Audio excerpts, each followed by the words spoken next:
He's real nice. You're also working on the soundtrack, right, to Hard to Hold, is that correct? With Yeah, there's a couple of Tom songs. Scott? With what? Tom Scott? Yeah, Tom is, I wrote the songs that I perform in there's like two performances. One's to establish the character at the beginning and the end of the film.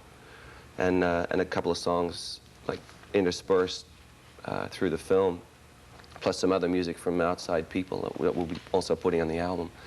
Tom is, you know, like arranging the music through the film.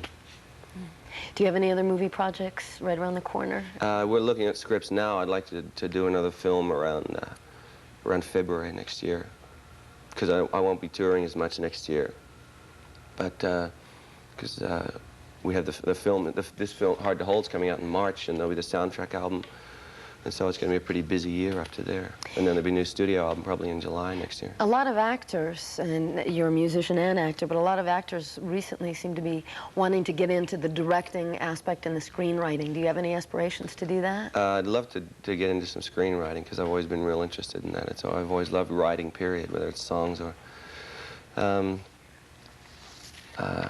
I'll let that take its course, you know, like everything seems to have done. You have any ideas yet for a screenplay? No, I mean, you know, I have. I mean, not really. There's some. I read all the time, and I always keep in mind books that I think would be real good properties.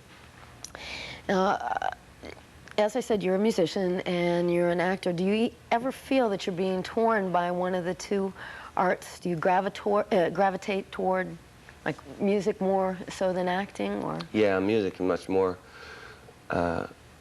a part of me every day. Just because it's like it's what I've done ever since I decided what I wanted to do. It's plus music is so much a part of everybody's life anyway. It's always been number one for me. But acting is. I'm not quite as aware, I don't think, of what I'm doing. Like I'm always watching people as an actor in just seeing in real situations, you know, and just seeing what goes on, and I'll just catalog people's reactions and things like that. I know I do that pretty much subconsciously now. But I'm more aware of music, and I'm thinking more of music, probably because I write and because I'm always looking around for ideas. You started acting after music? Yeah, I started acting in like 1974 when my music career went, you know, boom. I better do something. Yes. Right. Do you find it like a little odd or something, you know, the difference between, like, as a musician, you're using an outside instrument, an external instrument, whereas acting, you're using an internal instrument. Do you find that No, I find them both balance? real similar, and I think it's what makes a lot of musicians. Sorry, am I hitting the microphone there? Makes a lot of musicians want to become actors, and I know a lot do, and vice versa. I think there's always a real crossover. You know, and I know a lot of actors that would love to be musicians. You know, what it is, I think, is the extension of the role playing in both areas. Performance-wise, when you're up on stage, you're a character. You know, it's a character you've created, but it's a character. It's not.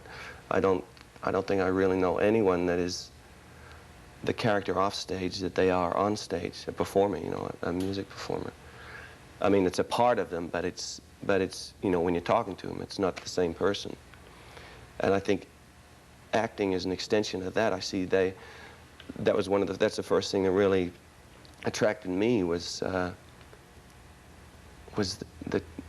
the changes that you could go through in a character, and the extension of yourself that you could safely put into another character and express.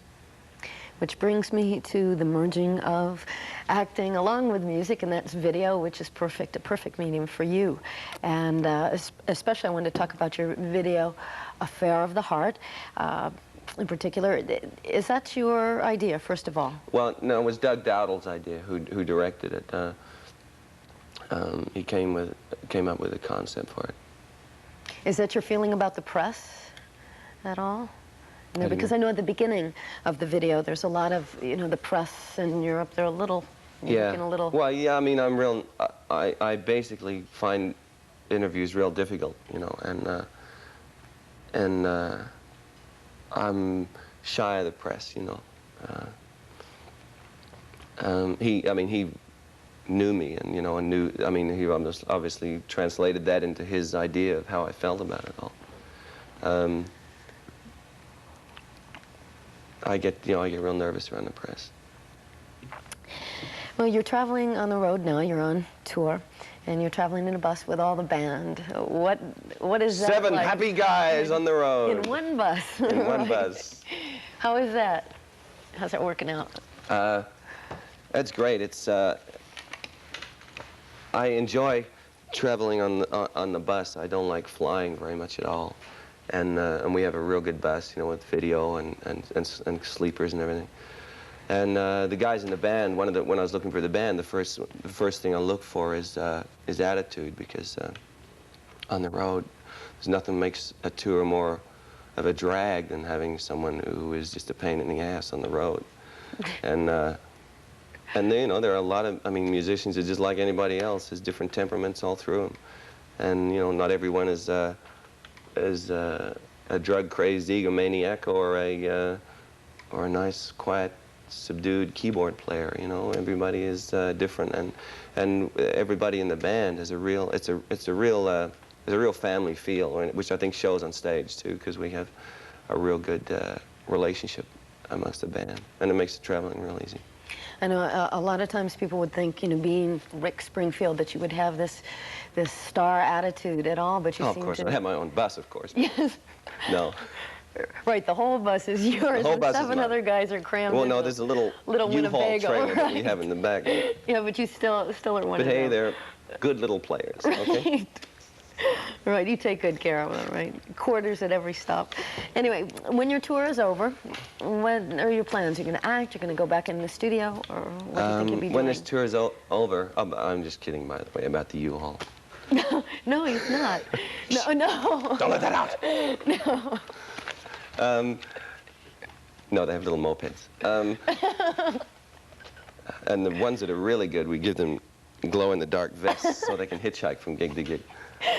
After the tour, let's see, when we finish in November, then I get to take, no, actually, I'll be doing some work on the soundtrack of the film, because that's going to be released in March, so we've got to get that together. And then I get to take a month off, which I'm very excited about. And that's it.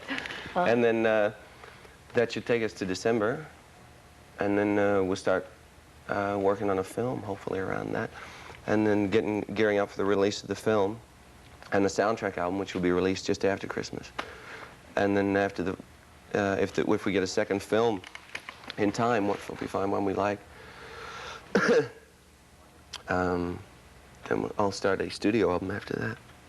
Great, good. 4 studio album. Well, good luck, more good luck to you, and thanks. Thanks. Thank you. Cheers, mate. Cheers to you. Okay. Cheers. Good luck to your cold. That it get better. Let's just get a real quick out of sync 2 shots. You guys keep talking. All right. Okay. I was gonna. I had something to ask you about while we were doing the interview, and I would have gone off on another tangent if I did, so I didn't do that. Oh yeah, I remember a long time ago you were talking about too your accent too, how you had to work. Oh yeah, right. Yeah, against. That was. I took about 3 months to get rid of it. I used to talk like this. I had a kind of mixture between Australian and English. And it's still there, you know, if I want to use it. I've used it on parts, but no, American's natural to me. American accent's natural to me. Do you have brothers? Do you have? Yeah, I have an older brother. An older brother? Yeah, your mom, I think, was there last year at Carnegie Hall. I remember meeting your mom. Yeah, she was really nice. She seemed real nice. I didn't know if you had. You haven't lived there then for a really long time back down. No, 11 years. I left in 1972. Have you played back there since? No, so this is... First time. First time in 12 years, because I didn't play for a year before I left. I had a solo single, but I didn't play live because I was getting ready to come over here. Yeah, Timmy's excited about that, about going down. Yeah, well, I tell you, that's one of the coolest things about playing is being able to play overseas. Though we're not really looking forward to Manila, but Australia and Japan are going to be great.